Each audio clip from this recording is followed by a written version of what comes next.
Ayan. Ayan mga guys, kapag wala tayong gawa sa CCTV, ito trabaho natin ngayon guys. Tapos na siya. Waterproofing yan guys. Ayan. Ayan. Nakikita nyo. Ayan. Firewall. Yun, ang ganda sa dulo. Yun. Yan, lahat yan. Ayun.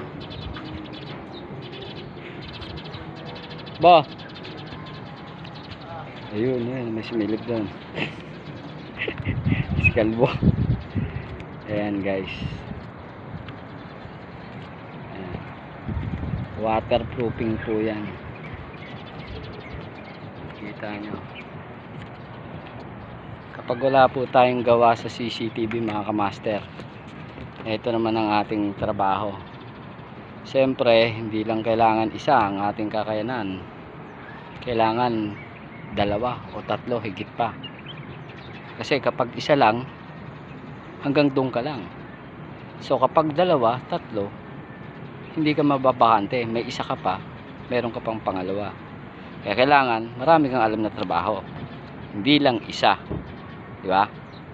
Sa panahon ngayon kailangan lahat alam mo na. Huwag lamang babae, no? Bo. Yun lang, huwag lamang babae mga master, ha? Okay. Sige, that's all for today. Ito ang ating done na trabaho for today. So 2 days namin tinira to. Nagkaskas muna kami doon sa firewall, tapos naglinis ng bubong. Yan, and then pintura na ng waterproofing.